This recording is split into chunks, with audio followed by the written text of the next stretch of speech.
So, like, who's going to be there? Jay Lethal's going to be there. Chelsea Green's going to be there. Marty Scurll. Bunch of great. Tessa Blanchard, who's a great female wrestler. Yep. Pentagon Jr. I mean, it's going to be some good stuff, and I presume it will be presented on pay-per-view in some sort of format. Now, here's the big rumor. A big rumor. So, the big guy we were talking about before, probably one of the most over wrestlers in recent memory, CM Punk, is going to be in Chicago for their like a wrestling convention. Before that, for a panel interview, right? Now, he has his UFC fight in 3 weeks, which he's going to get smoked in. Oh, no, it's going to be so bad. So he's going to get smoked because... I hope not. No, I hope so. Why? Because then they're going to drop his contract, because he did multiple fights at that point. So they'll drop his contract. They'll be like, listen, you suck. Sorry, you're out. Yeah, but that ruins any credibility he has in the wrestling ring. I know it's two different entities, but if you get dominated in 2 UFC fights, how do you cut a promo on anyone? You just got knocked you-know-what out. Well, you know what? They were saying that he's going to show up he could, because All In is in Chicago. Yes. So the idea is that he could show up at All In. Is he from Chicago? Yeah. I'm kidding. Yeah, he is. I didn't know you didn't know that. That's what the CM is, Chicago made. Right. So the idea is that if he shows up, he can cut a promo maybe against Cody or against...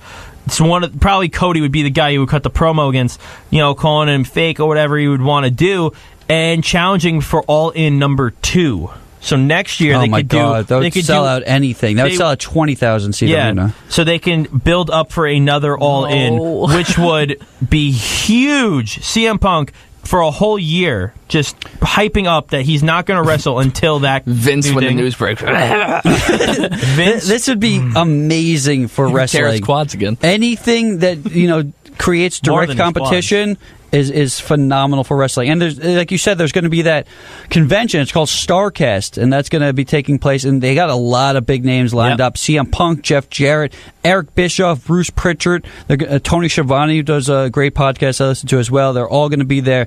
I'm super looking forward to this, man. I can't wait to order this on whatever we have to order it from. Yeah, absolutely. So the idea that CM Punk could return to the ring after getting smoked in his second UFC fight, it's definitely there. He's going to be fighting. He's going to get smoked. It's going to happen. It's going to be September 1st, 2018 at the Sears Center. If you want to hear a cool prediction, CM Punk first round, last minute. That's not really a bold prediction. I would assume the same thing. Yeah, because you know what? They have very similar stats. I don't know who he's facing. The guy he's facing. I looked into it, but you know what? The guy he's facing is much stronger than he is. He's going to whittle him down in 2 minutes, and in the last minute, you're going to see Punk hit the floor. Sorry. Poor Punk. All right. Well, feel bad for the guy, but he got a late start in the game, and you know what? He's doing his thing. He's having fun. Beep you, Punk. Just go back to wrestling. All right, back to wrestling for both of us. I want to cover this. It's only going to be a 5-minute thing, so don't worry. So, since we have so much more time, I want to cover some of the old wrestling, because that's a huge part of my life. I watch, older events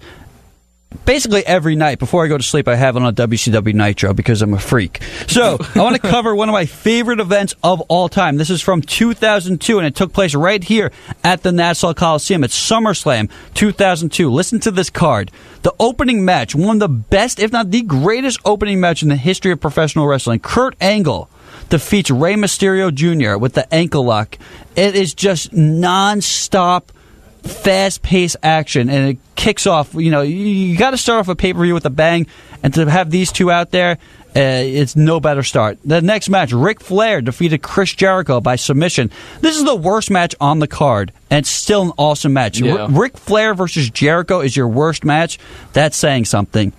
Edge defeats the newly returning Eddie Guerrero. He kind of actually took a break. He got fired from the WWE in 2001 for various drug use, and he actually went to Ring of Honor in that meantime and fought CM Punk.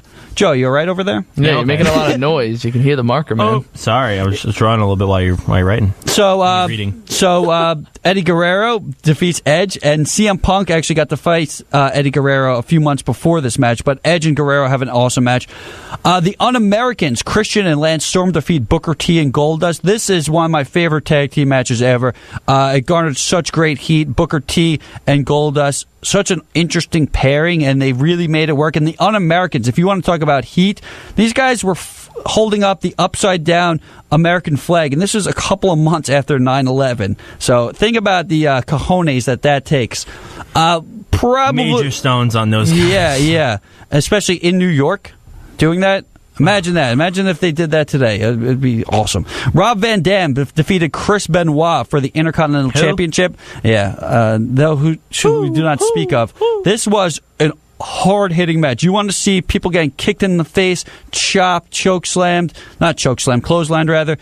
This is the match to watch. This is the hardest-hitting match on the card. Van Dam, one of the most innovative performers of all time. Chris Benoit, arguably the best wrestler of all time if you're talking in-ring ability. Who? Yeah. Chris Benoit. The Undertaker defeated Test. Believe it or not, this match is real good, and Test was part of that Un-American stable. Undertaker is this real is Test American or fake Badass. Test? This is real Test. Who's fake Test? Okay, just asking. So Undertaker, he's doing his badass gimmick. Great match from top to bottom.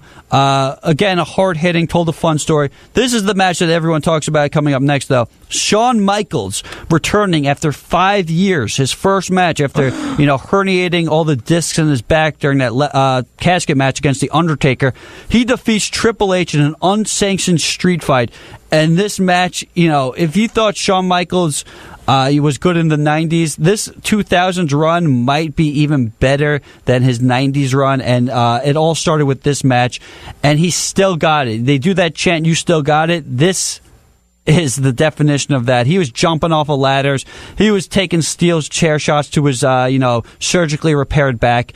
Everything about this match is amazing storytelling. And the main event of this card, Brock Lesnar defeats The Rock for the WWE Undisputed Championship. This is one of Brock Lesnar's best matches. This is when Brock actually cared about wrestling. He did wrestling moves. He did arm drags. He did, other moves, then German suplexes, and The Rock, who was the babyface, eventually started getting booed in this match, and this would lead to The Rock leaving the company for a couple months, coming back as Hollywood Rock, which was some of the best segments in the history of wrestling when he would sing to the audiences about Sacramento and Cleveland and how much they stink. So top to bottom, every single match on this card is flawless. I highly recommend you check it out. It's SummerSlam 2002. You could check it on the network.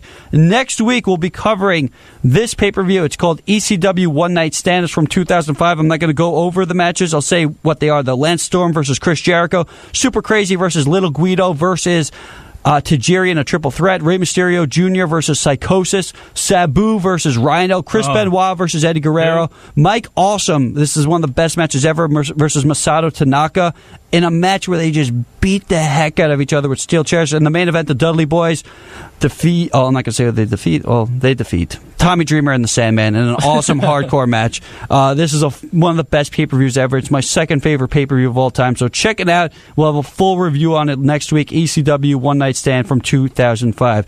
All right, so anything else you guys want to talk about? We got a few minutes left. Joe, you done drawing? I mean, I actually got the NXT results from last week. If we just want to bring that up real quick, I'm going to be honest. I haven't been watching NXT too much. No. I've only been really just reading up on it. Yeah. So the results of last week is that Ricochet versus Velveteen Dream is definitely the feud they're going to be going with. Awesome. Because, which is an amazing feud. These guys are awesome in the ring. Yeah, Absolutely. especially is that Velveteen doesn't really need to win this feud. I think Ricochet will win this feud, and then it's not. Hopefully, Velveteen's brought up.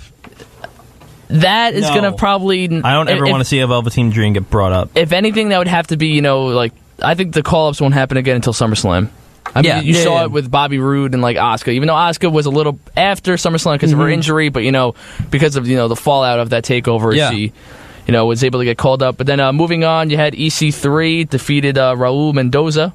Who? Yeah, it's just you need jobbers in NXT too. Come on. You know what is really crazy? EC3, I tweeted him a couple times. I love EC3. He's hilarious. But he's been saying a lot on social media. He wants to destroy John Cena at next WrestleMania. And he John wants Cena, to fight Roman too. Yeah, but John Cena reposted it on his Instagram and was just like, I like this idea.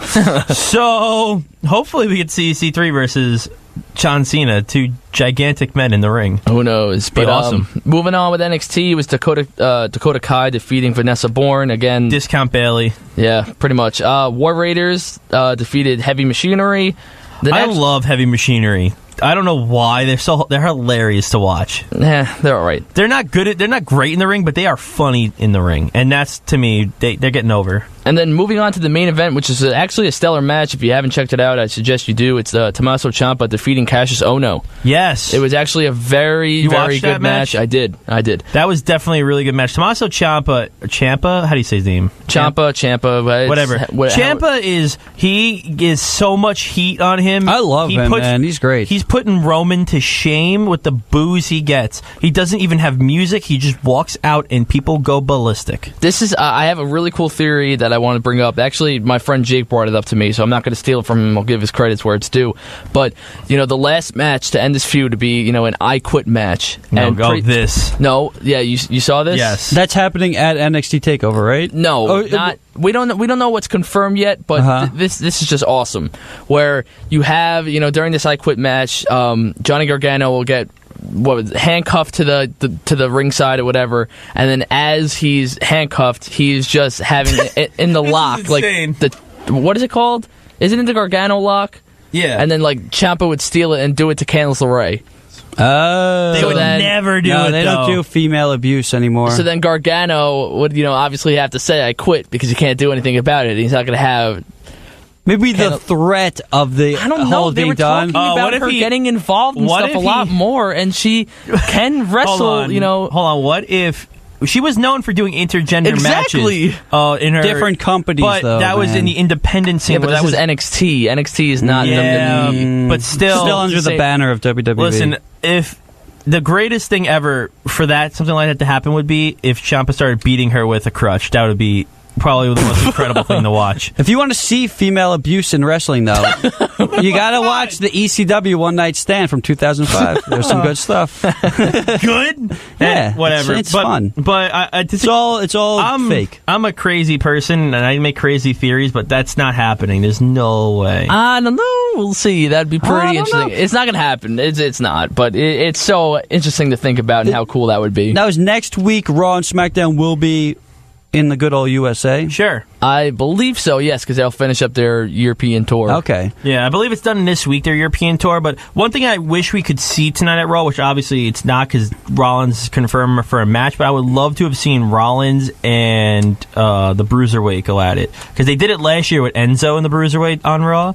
I would love to have seen that in England in the O2, which is a huge arena for England. It's a huge... Yeah, the crowd's going to be electric. Yeah, so I would love to have seen that. That would have been an awesome match to watch, first off, and second off, he would have gotten a huge pop there. He did last year against Enzo, and if you could do that against Enzo, it's possible. Yeah.